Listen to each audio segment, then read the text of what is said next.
Bismillahirrahmanirrahim. Assalamu alaikum. Welcome to Newsroom. I'm your host Khalid. But today is the 4th of July 2024. And these are the stories that we will be highlighting during the course of the show. We'll begin with the SCO Summit, which of course had a very important day today with the many heads of states, including our Prime Minister Shehbaz addressing the summit of the heads of state. It was a very important address in which many aspects that are pertinent to Pakistan and the region were highlighted by our Prime Minister. Also, the investment in the connectivity of the SCO region through efficient transport corridors, reliable supply chains, and so many other aspects, whether it be the security paradigm of the region, whether it be the commitment of Pakistan as far as the SCO Charter is concerned, whether it be the human and socio-economic potential of the SCO, and so much more were discussed. We'll be highlighting that and much more in our first segment. Our second story, ladies and gentlemen, tonight concerns the US elections. Now, Joe Biden is working very hard apparently to calm the senior Democrats and staff on his campaign, as reports suggest he was weighing his future after the disaster debate that he had with Donald Trump last week.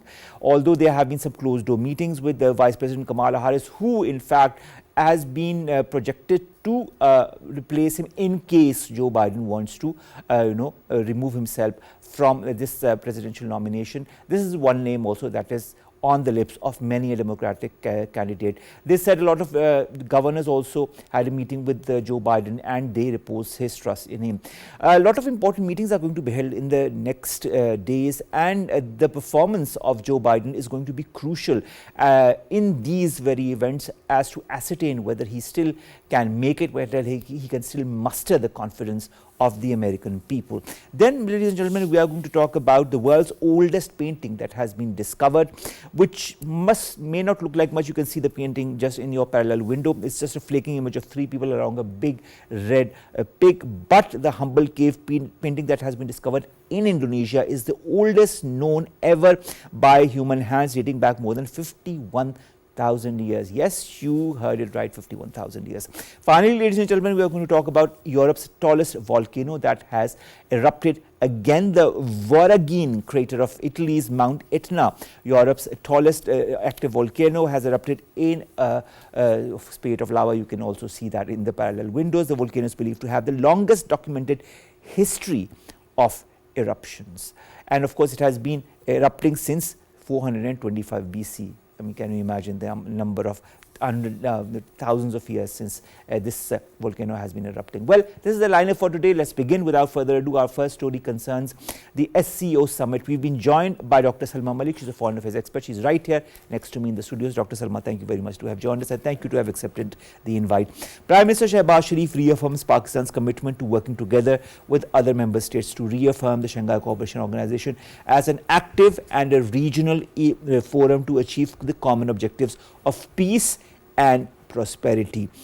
He talks about the enormous human and socio-economic potential of the SCO, and he says this represents a promising future. He also says that it is our responsibility to rise above partisan geopolitics and join hands to secure a peaceful and prosperous future for our people. How do you view these comments or these statements in the wake of whatever is happening in the region, and what is also happening in the countries that represent the SCO states? Thank you so much, Omar, for having me in the program. I think this is a very balanced and a very open, in-the-face type of a statement, which talks about collective good for everyone. He's not finger pointing at anyone. And the overall sentiment of this summit so far, even coming from India, has not been that of name calling and all. Although Narendra Modi wasn't there. But still, like, you know, if they want to be vicious, they can be very vicious. So it doesn't really mean that Modi has to be there to show the fangs. But the fact is that it has by and large been quite balanced. And the Prime Minister's statement that you have just mentioned here talks about collective peace, collective good, common good for the region, the larger regional good, prosperity, a better future for the people, and this is also the kind of the theme that this summit and has taken also rising above the particular partisan geopolitics to join Absolutely. hands. Because, and another thing that every member is stressing, at least on the floor at the moment, is return to the rule-based order and have some semblance of decency and not try to reinvent the wheel and try to do away with the established norms. We have talked about the Palestinian issue, we have talked about pinpointedly Afghanistan, but when the Prime Minister spoke about Afghanistan, he also urged every member state to meaningfully engage with the with the Afghanistan regime so that they can become dialogue partners and they become positively pushed to do the goalposts that have been asked from them for several years now. So, you talk of Afghanistan, do you feel that the SCO could be a possible forum not only to find a solution for the Afghan quagmire, but also work towards some kind of a counter-terrorism based solution to the region of all those Afghan harbored militant organizations like the TTP that are creating havoc? Absolutely can, because you know, so many of the member states are share borders with Afghanistan. Pakistan has the biggest stake in Afghanistan. There is Iran, there are so many other countries there, and here we are not doing lip service, because any country that talks about Afghanistan, especially when they share border, also share the type of a population which is both docile as well as a violent population. There is a crossover across the borders. There's so many things that are happening. So the borders of each country that are neighbor to Afghanistan are problematic. So there is a very strong stake of these member states in the survival as well as growth and prosperity of Afghanistan.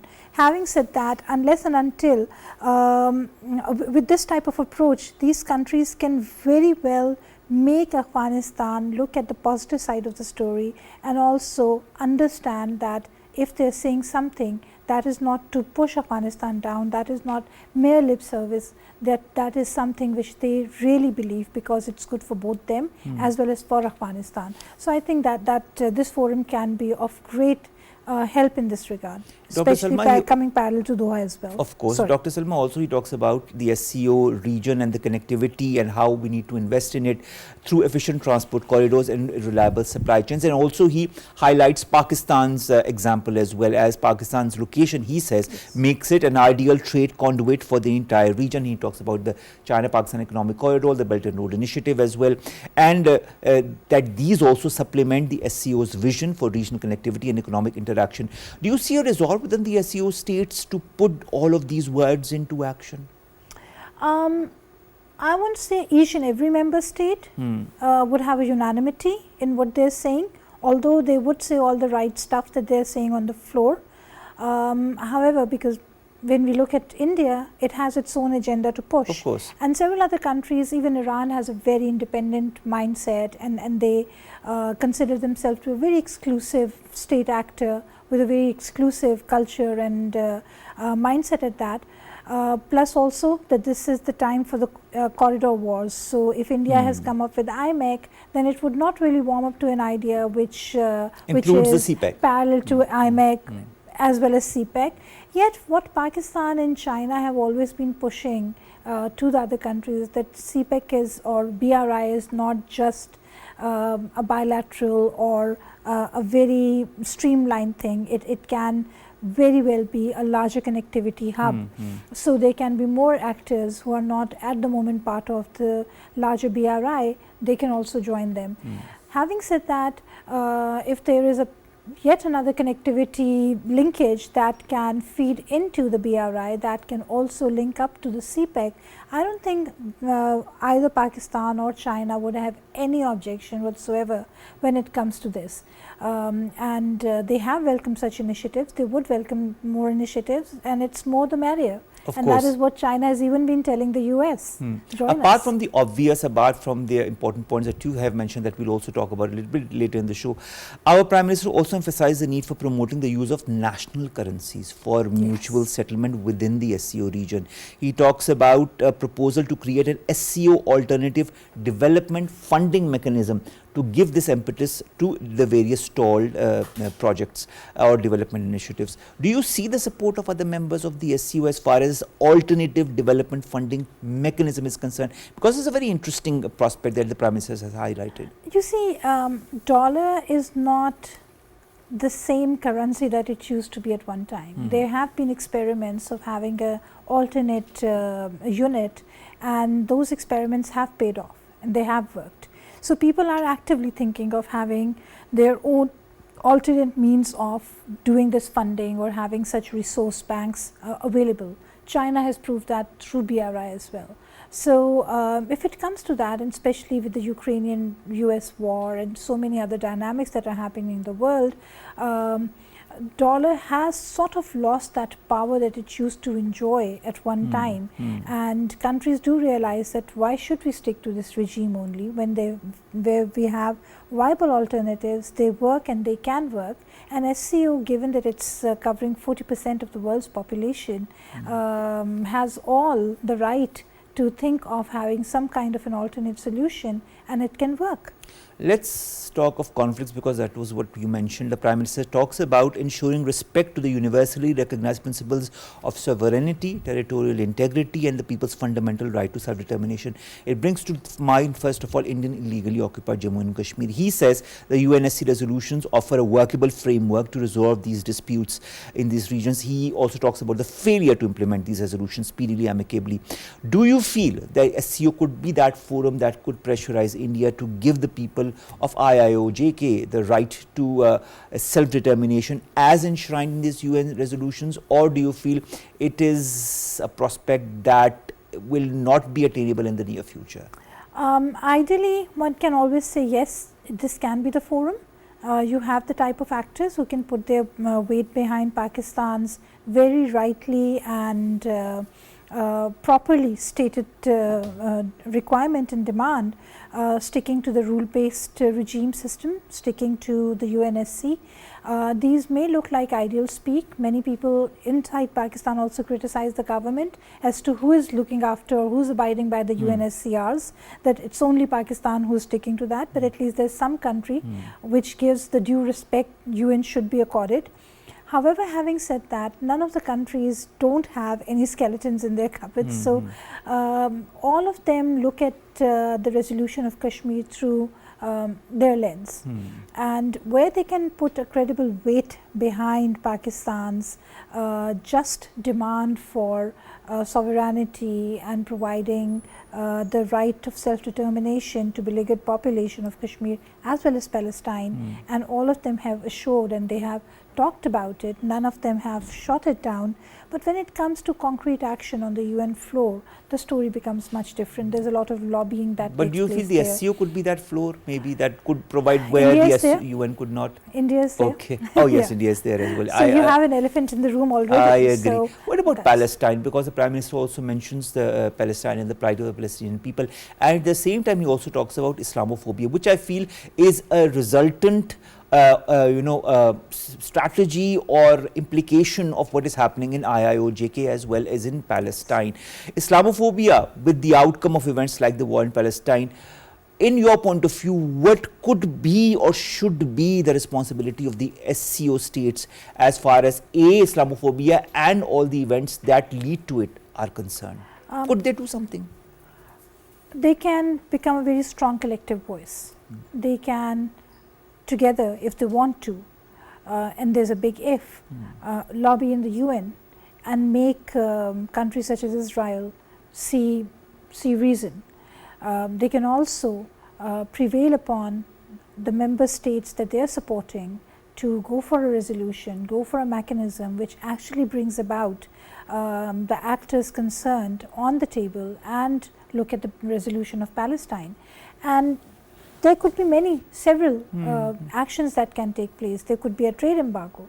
There could be financial restraints. They have enough weight. They can stop providing petroleum and gas and so many other things to the countries concerned. Yet they are not doing that because they don't really appreciate their collective power. And plus, it is good to be at a forum and talk about all these good things, but once you go back home, what you do then as an individual actor is what really matters, and that is what we are looking at. India would warm up to the idea of helping the Palestinians, but when the same principle applies to its occupation in Kashmir, it would be a totally different story. In fact, Netanyahu came and said, you should Palestinize Kashmir, and that's precisely what India is doing. So we really have to start pushing Kashmir's agenda before it becomes another Gaza or Palestine, and before it's too late. Because the way a lot of things are being emulated in IIOJK, exactly what is happening in Palestine. If nothing is done, this is what is the great fear, that a situation just like in Palestine could develop as well. The Prime Minister talks about sustainable development, environment protection. How important is that for countries such as Pakistan, or maybe a collective resolve in order to help those in need, just like we've seen the floods in 2022, and God forbid, I hope nothing happens this year, but we never know. This our country or another country could be at the at the end of the spectrum when it comes to any effect of the climate change. So how important does this sustainable development and environment protection become? Extremely important, critically important. In fact, where you have this plethora of traditional conflicts that we face, Palestine, Kashmir, so many other problems that countries have, which are the leftover legacy of colonialism or whatever you may call it. I think the bigger conflict or the brewing conflict in the future is climate change and economy, and both of these can provide that type of a polycrisis that we are not even thinking of in today's world, and God forbid if it happens, then we are totally in a very bad situation. But you see, countries such as Pakistan and various others, they say we are not contributors to climate change, we are the recipients, we are the victims. But having said that does not absolve us from making the world a better place. All of us have to give our contribution. One. Number two, by playing victim, what we don't understand is that we are actually taking ourselves away from the debate of how this entire collective responsibility and how the dividends need to be divided. We feel easy and comfortable being on the receiving end, and we say, oh, we haven't done anything, you guys are doing it to us. But we have also been on the giving end at various times where we help other countries in need. But yes, we help other countries, but we need to secure ourselves. We have to do some preemptive measures which need to be at the national level, but then at a regional fora such as SCO, we need to carry out sustainable climate resilient measures that save the collective future of the region. We need to see that instead of finger pointing, we means the member states, we do type of measures, the safeguards that protect our industry in the future. Let's say if we have some kind of an industry which is not climate protected, tomorrow we would not be able to contribute to the global economy, because there are so many safeguards, there are so many protocols which are coming up, which are the green protocols, which actually ask countries for certifications and to see how resilient they are. So what happens to us? Then our food basket would start drying up. We would have lesser and lesser share in the global economic market. So there are a lot of results that we are not actually envisioning at the moment by not contributing or not actually being very proactive when it comes to this. So we have to really be in the forefront of this debate, because again, we are at the receiving end. True. So why should we be at the receiving end? So I think we need to be more aggressive, and SCO provides us with that forum where all of these countries who have still a very beautiful ecology can put their heads together and really work out for a sustainable future for themselves. All right, Dr. Salma, not only does the SCO provide that platform where so many countries get together, it also is a platform where on the sidelines of the SCO, many countries have bilateral engagements and trilateral engagements. Let's begin with the Turkey, Azerbaijan and Pakistan trilateral summit that also happened with the presidents of the two countries and Pakistan's Prime Minister engaging in this summit. How do you see this strategy as has been envisioned at the end of the trilateral assembled to promote trilateral cooperation in sectors such as economy, energy, tourism, meteorology, culture, education, information technology. Do you feel such summits provide that boost to further collaborate in these spheres, something that all of these three countries have been doing to a certain extent in the past, but that can be further accentuated? Absolutely. You see, this is the time of minilateralism, and the more that you build meaningful connections, the better it is. I mean, if at the end of this is not just a coffee morning club, and you're sitting and talking about the nice stuff, the words that sound good to the ears, but you're actually also putting your head together and thinking about how to make the future better, even if it takes 2 countries or 3 countries. We are miniaturizing our relationships to an extent where you have the technical level engagements. That makes it all the more better, because many a times if you're in a loud gathering, you lose your voice. But if you're in a select gathering with common goals, common endpoints, then these things would work. And I think this is how it should be. Last question, want a very quick answer. Chinese leader Xi Jinping and Russian Vladimir Putin also meet, and yes, this is a meeting that all the countries in the West have been looking towards and have been highlighting. Xi Jinping says, and he urges regional leaders to resist external interference. He talks about the real challenge of interference and division. He talks about working together to resist this and to firmly grasp our own future and destiny, as well as regional peace and development in our own hands, quote unquote. Absolutely. The Russian president also underscores Moscow and Beijing's roles at the cradle of the SCO founding and notes its expansion in recent years, and of course have talked about bilateral relations as well. Looked at with a lot of skepticism, by the way. What's your comment? On 4th of July? Yes. Yes, I think that is the case, because this is something very, the fireworks going on in America. Both of these guys are together and they're talking about stuff which actually gives this message to the world that we have to carve our own destiny. We have the wherewithals, we have the stone, we have the brick and mortar, and we are going to do that. So this is a very strong message, and this is exactly the fora that the US would not really enjoy on 4th of July. All right, our second story, ladies and gentlemen, concerns the US elections and of course the aftermath of the presidential debate that occurred under the auspices of the CNN. A lot of questions emanating, a lot of Democrats and Republicans pointing fingers there, left, right, but towards Joe Biden as well. But Joe Biden says he's going to stay and he's going to remain the presidential nominee, which could change in the next couple of days. We continue to be joined by Dr. Salma Malik for this segment as well, and we've also been joined by Shahid Kiani sahab. He's a former ambassador. So I'll begin with Ambassador Shahid sahab. Thank you very much, sir, to have joined us after a small hiatus, let's put it that way. US President Joe Biden, Shahid sahab, admits that I can't use the word, but he didn't do well, let's put it that way, in last week's debate against Donald Trump, but he has vowed to fight on in the election race and move to reassure key allies. He has told a Wisconsin radio station he made a mistake with his stumbling performance, but has urged voters instead not to judge him, but to judge him this time in the White House with what he's going to move forward with. Also, he has worked to calm senior Democrats, including state governors and campaign staff. Asked Wednesday if Biden was considered stepping down, that is of course yesterday, the White House press secretary Karine Jean-Pierre said absolutely not. What do you foresee?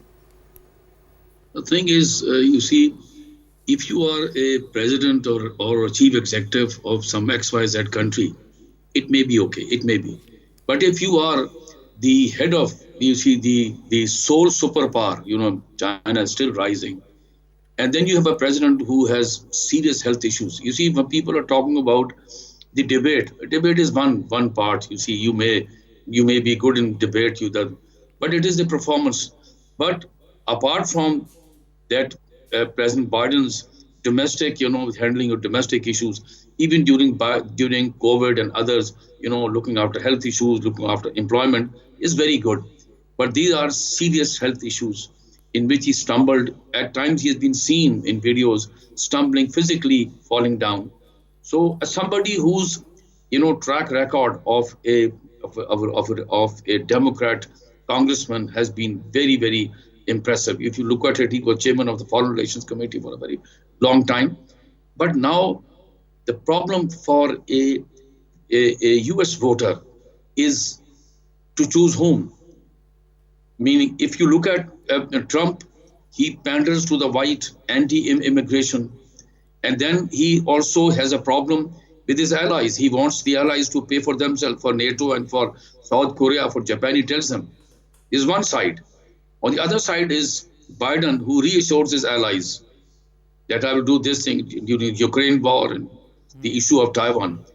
But the serious health issues is a serious challenge to the voter. If he brings Biden, who's 81, and serious health issues, where does he go? Would he complete his term? Because if he doesn't complete his term, then you have Ms. Harris, who has been under the shadow of the US president, has no track record of having done anything, you see. So where do the voters go? So this is a very challenging day. And for example, we're talking about on a day where US, it celebrates its Independence Day, one of the oldest democracies in the world, and a very impressive democracy who stands for human rights. So very, very serious thing. And if there are people, Trump has a very strong following, populist leader who panders to immigrants, and then and he panders to the white person, anti-immigration, and he says that he's going to bring employment back. That is another big challenge. If the manufacturing of US of goods in US is not conducive to the international market rates, which has already gone most to China and to Bangladesh, Vietnam, and other countries, including some part to Pakistan. So how do you reassure? But then you are on the Biden, who's, I tell you very frankly, whatever you say, Biden must have done very well. But look at the way he handled Afghanistan. This was a very, very, without consulting his allies, without consulting the other within the United States, he brought them back. And now we are stuck with Pakistan has been a direct impact of what's happened in Afghanistan. And look what is happening on the security issues which we deal with the Taliban. All right, let's talk of the US. Ambassador Saab, I'd like to kind of cut you and talk on another angle. You talk about, the frail health of Joe Biden. Now, Joe Biden says he did conduct speak on a rally just after this debate, and he looked quite hale and hearty. There was no problem. He did not stumble. So a lot of public does not understand, whether they be in the US or in other places of the world, as to what really happened during the presidential debate. But he needs to demonstrate his mental acuity, his stamina for the voters and donors in the next few days, if he has to or wants to stay in this race. There are a lot of important things that are happening. There is the annual July for Independence Day festivities in the White House. He's going to be interviewed by the ABC News on Friday, and he's going to travel to Wisconsin on the same day for a campaign rally with hundreds of supporters. He is also going to speak to thousands of people at the National Education Association in Pennsylvania, and he's also going to host dozens of world leaders at the NATO Summit in Washington next week, and holds a rare solo news conference as well, and also has a lot of radio interviews. That's a lot of content that he has to cater to. And looking at what happened at the presidential debate, what is your thought as far as these major challenges that are going to be confronted in the next coming days by Joe Biden is concerned, especially the interview by ABC News, because a lot of his donors and a lot of Democrats are also going to look with a lot of microscopic lenses at this very interview. Will Joe Biden be able to deliver? I tell you, for a person of 81, you have asked me, Omar, that you are focusing on health. Believe it or not, the health of a leader is extremely important. And I said XYZ is okay. But for a superpower, health is extremely important. He has not only to focus on his own country, but focus throughout the world. The challenges with the US, waning superpower, in challenge with China, challenge with Russia has to deal with. Many issues are happening all over the world. If you look at right in the morning, the first thing gets the briefing from the director of CIA is what happened last night, and what decision he has to take. As you said, the buck stops at his table. Second thing is you talk about this series of interviews and meetings which you have. These will not be, where he's going to speak to the audience. I agree, but they are not happening 24 in 24 hours. It'll be divided this, there, and there. Believe or not, I tell you, I am I pity the US voter who has on one side a president who may have a good human being, meaning he's a teetotaler, he doesn't have any issues which the other candidate Trump has. You know what he has gone through to the court. But then Biden also has his problem. His son went through the same problem. But on the same side, if the people who stand for tolerance, who stand for coexistence, they are stuck with, if they go for Biden, his challenge, would he complete his term? You look at Trump, whose track record of dealing with internal and external issues leaves much to be desired. So I cannot say anything, believe it or not. People will be focusing, looking at interviews. Interview is about 40 minutes or 50 minutes in which he prepares himself. A question paper also given to him. He prepares and comes. And then he has a foreign policy, 3-4 decades of foreign policy. He may be able to answer all the things in the right manner. But then what happens after the interview? What happens after the gathering with the US voters? So believe it or not, it's a very, very big challenge for the US voters. Today, on July 4th, as the country celebrates, is more than 200 years of a democratic country, of a superpower. Since the Second World War, 1939 till today, very few countries have challenged US supremacy globally, and China has come up. So I doubt very much that President Biden, I wish him the very best in his health. What sort of guarantee would he give to his voters that I'm okay, please trust me, I will deliver in the next 4 years? This is some challenge that I think the biggest, people who have looked into the horoscope will have a big challenge to themselves. I understand that. I'll just revert now to my guest in the studios, Dr. Salma. As Ambassador Saab also pointed out, Vice President Kamala Harris is considered to be the most likely replacement in case the president says that he no longer wants to be in the race. Now, the 59-year-old has been hampered by poor approval ratings. We've seen that in the past as well, and he said she does not have as much of clout, but I feel she does have some clout. Her support has increased among the Democrats since this famous debate occurred. But there are also certain alternatives that have also been put forward to Biden besides Harris. That includes popular cabinet members, Democratic governors like Gavin Newsom from California, Gretchen Whitmer of Michigan, Josh Shapiro of Pennsylvania. Comments are also being made at the same time by Trump, indicating that he could be switching his attention to attacking Kamala Harris now that he knows that there could be that little, percentage of maybe the fact that she could be replacing Joe Biden. Maybe, but a close source to Kamala Harris says nothing has changed. She will continue to campaign for the president. What's your comment on all of this happening? The multiple candidates that are being projected by different people. Kamala Harris that who's also being projected. As somebody who understands foreign policy to a large extent, what's your take on that? I've heard the ambassador's take on it. What's your take? Thank you so much, Omar. One thing, for the moment, Ms. Harris and President Biden's team is unanimous. They're really together. So we don't really find any dissenting voice or even the hint of that coming from her statements. She has put her entire weight behind his campaign, and she's really working hard on that. But that also means that adds to her credibility in case President Biden decides to step down, because he has hinted that the next few days and weeks are crucial for me, and if I don't really live up to the expectations people expect of me, then I would have to think about these notions. So then you have a very strong replacement who, through her conduct, would prove to be that worthy candidate on which the Democrats can actually rely upon and feel confident that she's good enough. But the interesting factor is, I remember a long time back when Hillary Clinton was contesting elections, there were a couple of US voters who said the US may vote a colored president to the White House, but they would not vote a female white president to the White House. Really? So I really don't know if the sentiment was true or not, or perhaps it was too much of a feminist statement.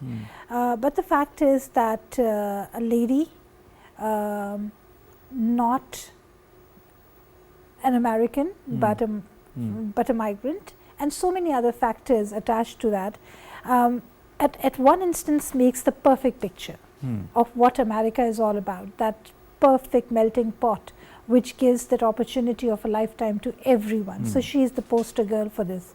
At another hand, say the Trump voters, they find such a story absolutely disastrous. So more than Joe Biden, Kamala Harris and President Trump are the poles apart, who represents the rednecks, and here she is representing what the US, ideal US is all about.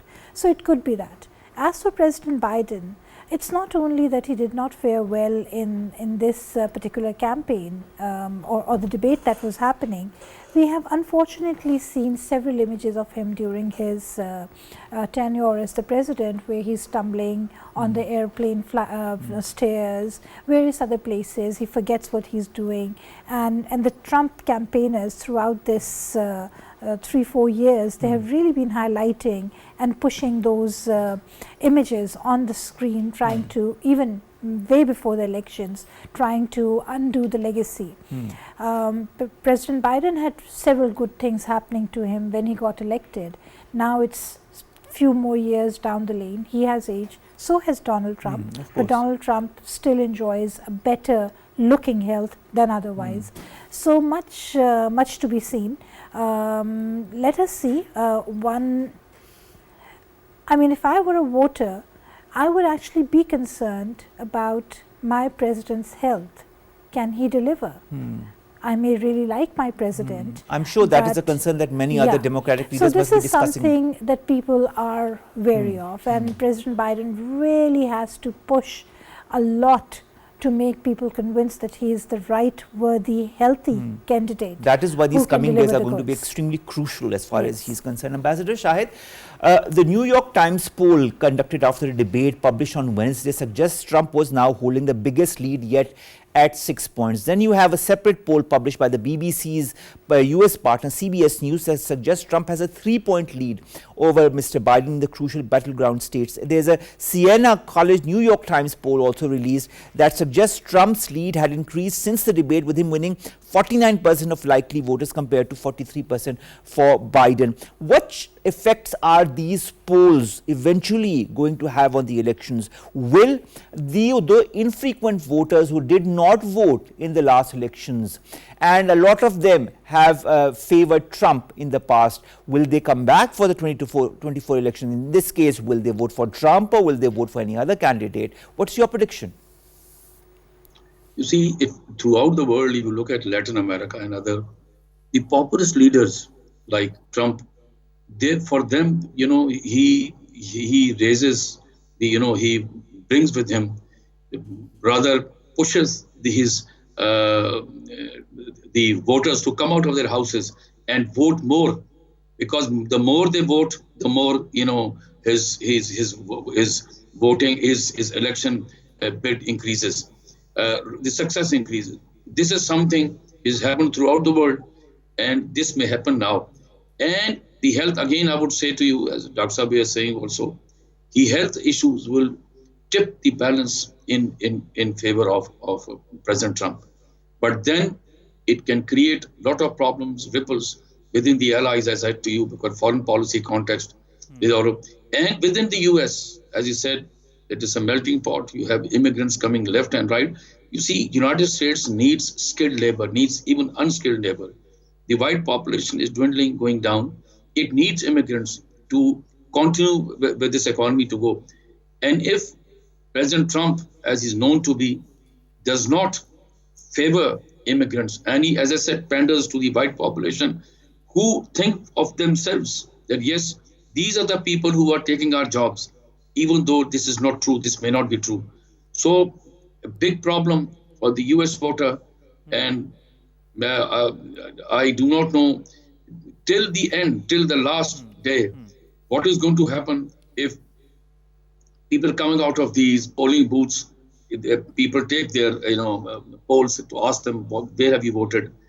My gut feeling is that if things go the way it is now, there is a large possibility of President Trump, of Mr. Trump being, as you said, coming back to the White House. This is something Let's everybody see, has. Ambassador Shahid, let's see what happens.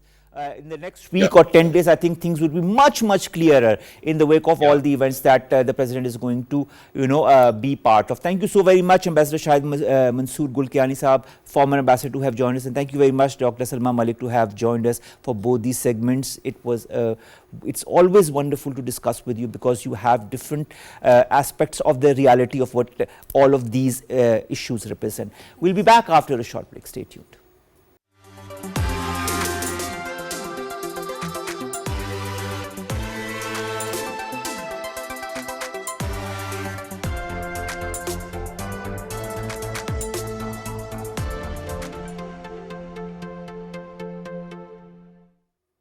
Well, welcome back, and before we leave, we just wanted to update you on the last two stories that I had said we'll be discussing through the course of the show. Firstly, the world's oldest painting has been discovered. It doesn't look like much. It looks like a flaking image of three people around a big red pig, but its significance has become paramount because it is something that is 51,000 years old. Yes, you heard it right, 51,000 years old. This humble cave painting that was discovered in Indonesia is the oldest known narrative artwork ever made by human hands, dating back, as I said, more than 51,000 years. This is the oldest evidence of storytelling, say a lot of researchers who have been behind, this discovery. This is significant in many ways because it makes us understand what human civilization was like at that time, that they were as constructive or as artistic as they are right now, but it also sheds light on a lot of the way they used their paint brushes and what they depicted in that as well. This will, give more impetus to all those researchers who have been trying to delve into history. Finally, ladies and gentlemen, the European largest or tallest volcano, let's put it that way, has erupted. The Voragine crater of Italy's Mount Etna, which is Europe's tallest active volcano, has erupted in a cascade of lava, as you can see in the parallel visuals that we are showing you. This volcano is believed to have the longest documented history of eruptions. After a 4-year silence, these explosions, these cascades of lava have been erupting from the top of this 3,330 meter high volcano, which is located in the east coast of Sicily in Italy. It is also believed to be the longest documented history of eruptions amongst all volcanoes in the world, which records that date back as early as 425 BC. And that is why also it's a very interesting destination for all the tourists who come to Italy, because they want to see this volcano that has been erupting since the tens and hundreds of thousands of years. So that makes it extremely interesting, but of course it is erupting lava, and people are taking their precautions as well. With that, ladies and gentlemen, we come to an end of today's newsroom. We'll see you inshallah tomorrow with new stories and segments that pertain to us, you and Pakistan. Stay safe. Allah Hafiz.